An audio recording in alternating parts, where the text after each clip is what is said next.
नमस्कार दोस्तों, आज आपके लिए लेकर मैं आया हूँ 5 ऐसे पौधे जो तुरंत फल देने वाले और छोटे में फल देने वाले। अक्सर क्या होता है, आम का पेड़ देखा होगा आपने, 30 फुट 40 फुट आम का पेड़ होता है, उस पर फल लगते हैं। बड़ा बड़ा 15-15 20-20 फुट का भी होता है, तो उसमें फल लगते हैं। तो अक्सर लोग ये सोचते हैं कि हम घर में कैसे लगा पाएंगे, हमारी तो जगह ही नहीं है। तो दोस्तों, मैं 5 पौधे ऐसे लेकर के आया हूँ जिसको आप अपने घर पे, बालकनी में, छत पर रख करके गमलों में लगा सकते हैं और फ्रूट ले सकते हैं। उसी सीरीज में देखिए, एक होता है आड़ू का पौधा, आड़ू यानी कि पीच। ये देखिए, ये छोटा सा पौधा है और फल देखिए आप, इस टहनी के अंदर फल देखिएगा कि कितने फल इसके लगे हुए हैं, आप देख सकते हैं। मैं क्लियर करके दिखाऊं। और ये पीच प्लांट जो है, आराम से आप एक बड़े गमले में लगा करके अच्छी फ्रूटिंग ले सकते हैं और खा सकते हैं। तो गमले का साइज जो है वो भी बताऊंगा मैं, और कौन से 5 पौधे हैं लगा लें। दूसरी बात मन में ये रहती है, ओहो फ्रूट प्लांट लगाएंगे, बहुत केयर करनी पड़ेगी, उसमें तो ये करना पड़ेगा, उसमें ये भी देखना पड़ेगा। तो दोस्तों, ऐसा कुछ भी नहीं है। मैं बहुत ही इजी वे में बता दूंगा। अगर उस हिसाब से ये फ्रूट प्लांट आप लगाएंगे तो आप अपने गमलों में अपने घर की ज़रूरत को ऑर्गेनिक फ्रूट्स उगा करके पूरा कर सकते हैं। कोई घबराने वाली बात नहीं, कोई बहुत केयर नहीं, बिल्कुल मिनिमम केयर मांगते हैं। अक्सर होता क्या है कि लोग जो है एक्सेस केयर कर देते हैं कि हमने लगाया, इसमें एक्सेस केयर कर देंगे। एक्सेस केयर का मतलब 2 चीज़ें मैं बताता हूँ, बाकी डिटेल में बताता हूँ पौधे दिखाने के बाद। तो अब देखिए कि एक्सेस केयर का मतलब होता है, एक तो खाद और पानी। पानी एक्सेस डाल देते हैं। कई लोगों का तर्क इसके पीछे ये रहता है कि जी हम भी तो रोज़ पानी पीते हैं, हम भी तो दिन में 4 बार पानी पीते हैं, प्यास लगती है, तो पौधों को भी प्यास लगती होगी। प्यास लगती है लेकिन उनको एक लिमिट में लगती है। अब जैसे हमारे लिए ज़्यादा पानी पीना सेहत के लिए ख़तरनाक हो जाता है, या हम पानी में डूबें तो हमारी जीवन लीला समाप्त हो जाती है। इसी तरह पौधों को अगर ज़्यादा पानी देंगे तो उनके जड़ों को ऑक्सीजन नहीं मिलेगा और वो पौधे मर जाएंगे हमारे। इसी तरह खाद के बारे में बहुत भ्रांतियाँ फैली हुई हैं, यूट्यूब के माध्यम से भी, लोगों के माध्यम से भी, कि हर महीने कोई ना कोई खाद देना चाहिए। कोई तो कहता है कि मैं 15 दिन में ही खाद डाल देता हूँ जिसमें, फिर भी पौधा नहीं चल रहा, पत्ते चल रहे हैं। तो दोस्तों, फ्रूट प्लांट को खाद जो है 4 से 6 महीने में एक बार चाहिए होता है, साल में 2 से 3 बार। लेकिन हम क्या करते हैं, कभी वर्मी कंपोस्ट, कभी सरसों खली, कभी कुछ NPK, DAP, ये सब चीज़ें डालते रहते हैं। अल्टीमेटली क्या होता है, मिट्टी हो जाती है जहरीली और पौधा हमारा धीरे धीरे, जैसे कि देखें पत्ता, तो इसके किनारे से जलना शुरू होता है और ख़त्म हो जाता है। तो हमारा देखिए पूरा हरा भरा है और हर तरह के फ्रूट प्लांट हम भेजते हैं। देखिए, सबसे पहले अमरूद जो है विटामिन मिनरल्स का खजाना है दोस्तों। विटामिन मिनरल्स का खजाना है ये अमरूद। तो अमरूद देखिए, ये छोटा सा थैली है, इसके अंदर भी 2 फल लगा हुआ है, आगे फ्लावरिंग आने के फिर बन रहे हैं सिम्टम। तो अमरूद एक ऐसा पौधा है जिसको आप 10 इंची 12 इंची गमले में लगा लेंगे, उसमें भी फल दे जाता है। आपने हमारी वीडियोज़ में भी देखा होगा, और नहीं तो हमारा चैनल समीर सिंह गार्डन है, वहाँ पर आप देख सकते हैं कि कैसे 10 इंची गमले में हमने 400 500 ग्राम के अमरूद लटकाए लिए। तो आप ले सकते हो, जैसे आप यहाँ से देखते हो कि छोटी थैली के अंदर ये फल लगा हुआ है, आगे पौधा बढ़ भी रहा है। तो अमरूद को जो है लगा सकते हैं, लेकिन 10 इंची गमले में हो जाता है, 2-4 फल आएंगे। अगर इसको ज़्यादा फल लेना है तो 18 से 20 इंची 24 इंची गमले में लगाइए, और यकीन मानिए मात्र 2 साल के अंदर आपके घर की अमरूद की ज़रूरत ये पूरी कर देगा। खाद भी हम बताएंगे आपको, साल में 2 से 3 बार वो खाद का इस्तेमाल करना है। तो सबसे पहला पौधा आप देखिए कि ये अमरूद का प्लांट हम लगा लेते हैं अपने घर की बालकनी में या छत पर, कहीं भी ड्रम में, गमले में। गमले का साइज़ मैंने बताया, उसी को इस्तेमाल करना है। दूसरा पौधा है लीची। बहुत ही टेस्टी फल होता है, इसके भी बड़े प्लांट आपने देखे होंगे, लेकिन इसको भी देखिए, ये जो ग्राफ्ट के माध्यम से, एयर लेयरिंग के माध्यम से हमने छोटा पौधा तैयार किया है कि जो आप लोग हैं, आदमी हैं, गार्डन लवर्स हैं, उनकी डिज़ायर, उनकी इच्छाएं पूरी हो सके। तो ये छोटा सा पौधा है, और इसमें देखिए ये लीची के जो बड्स हैं वो खुलनी शुरू हो गई हैं। जो सफ़ेद दिख रहा है ये फल में कन्वर्ट हो जाएगा। तो मैं आपको आगे आने वाले टाइम में दिखाऊंगा कि ये जो लीची है वो इन्हीं पौधों के ऊपर लग जाएगी। बहुत सारे लोग कहते हैं कि लीची फलती नहीं है, लेकिन लीची एक सिट्रस फ्रूट है, और इसमें पानी की मात्रा जब फ्लावरिंग आ रही है खासकर, तो ये देखिए इसका जो है मिट्टी सूखी हुई है दोस्तों। तो दूसरा पौधा ये हो गया। तीसरे पौधे की हम बात करें तो नींबू। नींबू हर खास आम की ज़रूरत होती है किचन में डेली, चाहे वो सलाद में हो, गर्मी के टाइम शिकंजी के लिए हो, या किसी और पर्पज़ के लिए हो। तो ये देखिए नींबू जो है, इस छोटी सी थैली के अंदर आप ये देखिए नींबू लगा हुआ है, ये नींबू लगा हुआ है, ये देखिए ये नींबू लगा हुआ है। तो इतने सारे नींबू जो है छोटी थैली के अंदर हमारे आ रहे हैं, तो 18-20 इंची गमले के अंदर क्यों नहीं आएंगे। तो तीसरा पौधा नींबू।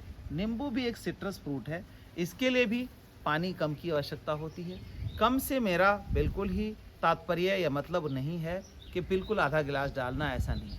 एक बारी जिस भी गमले में आप लगाते हैं पानी फुल फ्लैश डालिए, फिर दोबारा तब डालना है जब आपके गमले की मिट्टी 2 से 3 इंच सूख जाए।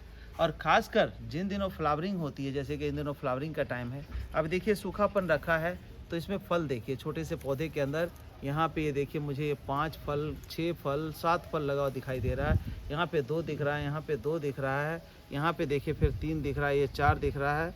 तो इस तरह से इतने फ्रूट होल्ड कर रहा है जितनी कि इसकी कैपेसिटी भी नहीं है। तो इस तरह से लगा सकते हैं। और खाद डालने के बाद जैसे मैंने बताया कि साल में 2 से 3 बार ही फर्टिलाइज़र देना है, जिसमें calcium, phosphorus, zinc, iron, boron, potash सबकी मात्रा बराबर हो। तो ये 3 पौधे हो गए। चौथा पौधा मैं दिखा रहा हूँ, वो है देखिए अनार। अनार यानी कि पोमग्रेनेट। ये एक ऐसा फल है जो हमारे शरीर में खून की कितनी भी कमी हो उसको हफ्ते 10 दिन में ही पूरा कर देता है। जैसा आप जानते हैं कि अनार जो है या पोमग्रेनेट जो है वो पूरी तरह से आयरन रिच होता है। इसका जूस पियेंगे तो जो हमारी बॉडी की स्ट्रेंथ वो भी बनती है, विटामिन भी है। और अगर इसका बीज समेत इस्तेमाल करते हैं आप, तो जो हमारी रफेज है यानी स्क्रब टाइप है वो हमारे शरीर में जाता है और हमारी जो इंटेस्टाइन है उसमें से होता हुआ जो वहाँ पे कोई मल चिपका हुआ है उसको भी बाहर ले आता है। इतना स्क्रबर टाइप का होता है ये। तो ये पौधा भी बहुत जल्दी फल दे देता है। आप ये देखिए कि छोटी सी थैली में लगा है और आप ये देखें कि फूल आना शुरू हो गया है। तो अनार में भी जो हमारी जो है वैरायटी है 2 तरह की है हमारे पास, एक कांधारी और एक सुपर भगवा सिंदूरी। तो ये दोनों अनार बढ़िया होते हैं, हल्के बीज के होते हैं, बहुत मीठा टेस्टी होता है। इसको आप जो है 20 से 24 इंची गमले में लगा सकते हैं। तो ये दोस्तों हो गए 4 पौधे। लास्ट जो है 5वां पौधा है आम। अब आम सुनते ही लोगों के माइंड में ख्याल आता है आम के तो बड़े बड़े पेड़ होते हैं, बाग होता है, आम कहाँ घर में लग सकता है। तो देखिए ये भी जो है एक थैली में लगा हुआ है अभी, और इसको हम गमले में शिफ्ट कर देंगे। आम में देखिए फूल आ गया और ये छोटे छोटे नन्हे जो है ये फल में भी तब्दील होना शुरू हो गया है। आम भी एक तरह का सिट्रस फल होता है, यानी कि खट्टा फल होता है, खट्टा मीठा। तो आम को भी हम अपने घर में लगा सकते हैं। और आम भी हमारे पास जो है लगभग 7 से 8 वैरायटी के हैं। एक होता है 12 आम और एक होता है सीजनल आम। तो ये सीजनल आम में है और ये दोस्तों है बनाना मैंगो। बनाना मैंगो क्यों? क्योंकि केला लगेगा इसमें? जी नहीं, केला नहीं लगेगा दोस्तों, केले के साइज़ का आम लगेगा। जैसे केला हमारा जो है 6 से 8 इंच का केला होता है, 9 इंच का केला होता है, इस तरह का आम इसमें लंबा आम जो लटकता है और बहुत टेस्टी होता है। तो ये बनाना मैंगो का पौधा है। कोई भी आम जो है आजकल ड्राफ्ट वैरायटी में आ जाता है या ग्राफ्टिंग में आ जाता है, उसको आप अपने घर के गमलों में लगा सकते हैं, जैसा कि आपने हमारी छत पर देखा है। तो ये फल भी आप अपने गमलों में छत पर लगा करके उसका भरपूर इस्तेमाल कर सकते हैं। लेकिन गमले का साइज़ क्या होना चाहिए? गमले का साइज़ जो है 20 से 24 इंची गमले में लगाइए, अच्छी फ्रूटिंग दे देगा। जब इस थैली में इतना आ रहा है तो आपके उसमें भी फल देगा, ड्रम में, गमले में, छत पर। लेकिन इसके लिए धूप पूरी की आवश्यकता होती है। और अगर आप डर रहे हैं कि ये फल का पेड़ तो बड़ा हो जाएगा, तो बिल्कुल गलत है। देखिए ये ड्वार्फ वैरायटी का होता है, ये ग्राफ्टिंग प्रोसेस से होता है। और इसमें खाद की मात्रा की बात करें तो खाद इसमें भी साल में 2 से 3 बार डालना है। मैक्सिमम आप डालना चाहते हैं तो 4 महीने से पहले कोई खाद ना दें, या 6 महीने में एक बार इस खाद को डाल करके आप जो है इसमें फल पूरा ले सकते हैं। तो दोस्तों इसके लिए केयर की आवश्यकता ज़्यादा नहीं है, बस इसमें भी वही काम करना है। सिट्रस फ्रूट है, जैसे कि इस टाइम देखिए कि इसमें जो है फूल आ रहे हैं और फल बन रहा है। तो ऐसे में क्या रहेगा कि पानी हमारा कम होना चाहिए इस पौधे में। पानी पे फोकस अगर ज़्यादा करेंगे तो ये सारे फूल देखिए हिलाऊंगा और ये देखिए ड्रॉप नहीं हो रहा है, क्योंकि इसमें पानी नहीं पड़ा है। और पानी ज़्यादा होगा तो जैसे ऐसे हिलाएंगे तो ये सारा जो है ड्रॉप हो जाता है, फल में कन्वर्ट नहीं होता। तो दोस्तों ज़रूर कमेंट में बताइएगा वीडियो कैसी लगी आपको। ये 5 फल के पौधे हमारे पास अवेलेबल हैं और बहुत हैं वैसे तो, लेकिन इन 5 का मैंने सिलेक्शन किया कि आप अपने घर में लगा करके इसकी फ्रूटिंग बड़े इजी वे में ले सकते हैं दोस्तों। तो दोस्तों आपने पौधे देखे, अब इनमें फल लेने का, जैसे कि इतना फूल आ रहा है, इतने फल नींबू के लगे हुए हैं, तो हम कौन सा खाद देते हैं? अक्सर लोग खाद के बारे में मात खा जाते हैं। कोई वर्मी कंपोस्ट डालता है, कोई गोबर खाद डालता है, लेकिन उसमें कंप्लीट न्यूट्रिशन नहीं होता है। जैसे कि iron, zinc, phosphorus, boron, potash, calcium, इन सब चीज़ों का जो समावेश रहेगा, तभी इस तरह के फ्रूटिंग आएंगे। तो उसके लिए हमने देखिए बनाया है खाद। ये है फ्रूटिंग प्लांट मिक्स, जो कि साल में 2 से 3 बार आप अपने पौधे में डालेंगे और भरपूर फल ले सकते हैं। इससे ज़्यादा नहीं इस्तेमाल करना है। और इस खाद के बाद कोई भी खाद आपको बाहर से, चाहे वो वर्मी कंपोस्ट हो, गोबर खाद हो या किसी तरह की खली हो, वली हो, कोई भी आपको नहीं डालना है। तो ओनली एंड ओनली 1 खाद डाल करके आप भरपूर फ्रूटिंग ले सकते हैं, साल में 2 से 3 बार खाद डाल।